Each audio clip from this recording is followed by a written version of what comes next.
नमस्कार मित्रों, आप सभी का बहुत बहुत स्वागत है आपके अपने channel the journey of life में। तो मित्रों, आज हम आपको 12 फरवरी के दिन पड़ने वाले माघ पूर्णिमा के बारे में बताएंगे, इसके धार्मिक महत्व, इसके शुभ मुहूर्त के बारे में बताएंगे। साथ ही साथ हम आपको महान संत रविदास के जीवन के बारे में भी थोड़ा कुछ बताएंगे, क्योंकि इसी दिन गुरु रविदास यानी कि संत रविदास जी की जयंती भी है। तो कहीं जाइएगा मत, वीडियो को पूरा देखिएगा। मित्रों, माघ पूर्णिमा का धार्मिक महत्व इस कारण से है कि इस दिन भगवान विष्णु और भगवान शिव की पूजा की जाती है। साथ ही साथ माघ पूर्णिमा के दिन गंगा स्नान करने से पापों का नाश होता है और आत्मा को शुद्धि प्राप्त होती है। माघ पूर्णिमा के दिन किए गए दान पुण्य से जीवन में सुख समृद्धि आती है।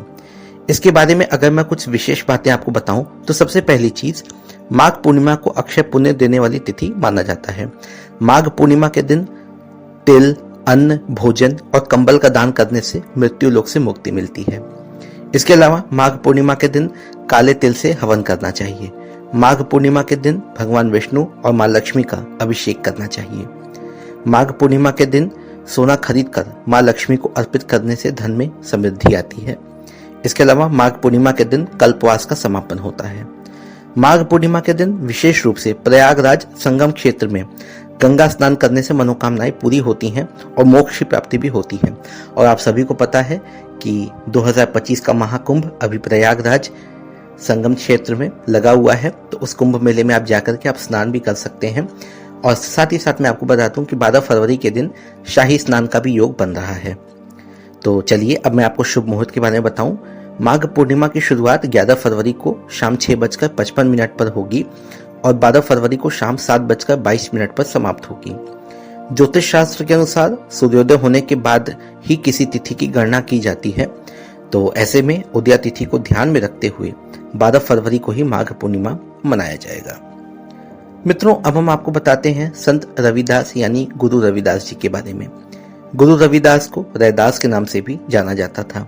रविदास जी एक महान संत और कवि थे, जिनका भक्ति आंदोलन में अहम योगदान माना जाता है। इन्होंने समाज के जातिगत विभाजन को दूर करने और व्यक्तिगत आध्यात्मिक आंदोलन को बढ़ावा देने पर हमेशा जोर दिया। संत रविदास बस एक ही रास्ता जानते थे जीवन से मुक्ति का, और वो था भक्ति मार्ग। इनका प्रसिद्ध मुहावरा मन चंगा तो कठौती में गंगा, जो आज के समय में भी काफी प्रसिद्ध है, वो इन्होंने ही दिया था। अब मैं आपको सबसे पहले बताऊं कि गुरु रविदास जी आखिर थे कौन। संत रविदास जी का जन्म 1377 में वाराणसी में यानी काशी में हुआ था। अगर पंचांगों की देखें तो पंचांगों के अनुसार इनका जन्म माघ मास की पूर्णिमा तिथि को ही हुआ था। तो इसके अलावा इनके जन्म को लेकर के एक दोहा भी बहुत ही प्रचलित है, जो इस प्रकार है: 1433 की माघ सुदी 15, दुखियों के कल्याण हेतु प्रगटे श्री गुरु रविदास। तो चलिए अब हम आपको ये बताते हैं कि गुरु रविदास जयंती आखिर क्यों मनाई जाती है। तो मित्रों, गुरु रविदास जयंती को मनाने की प्रमुख वजह यह है कि रविदास जी ने जात पात और ऊंच नीच के भेदभाव को खत्म करने का काम किया था। इसके अलावा इन्होंने समाज में समानता और न्याय के लिए भी लड़ाई लड़ी थी। साथ ही इन्होंने अपने दोहों से समाज के लोगों को सही राह दिखाने का भी काम किया था। गुरु रविदास जी ने सामाजिक कार्यों में भी बढ़ चढ़कर हिस्सा लिया, जिससे लोगों में अच्छे गुणों का संचार हो सके। तो आखिर 2025 में गुरु रविदास जी की जयंती कब है? तो बस कैलेंडर के अनुसार हर साल रविदास जयंती की तिथि में तो बदलाव होता है, लेकिन एक बात तो बिल्कुल पक्की है कि इसे हर साल बहुत ही शानदार तरीके से मनाया जाता है वाराणसी में।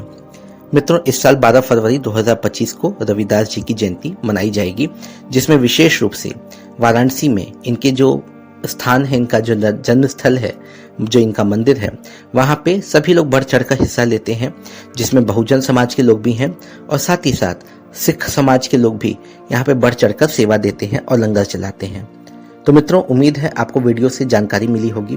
वीडियो पसंद आया हो तो प्लीज लाइक कीजिएगा, शेयर कीजिएगा और हाँ, सब्सक्राइब करके जाइएगा। धन्यवाद मित्रों।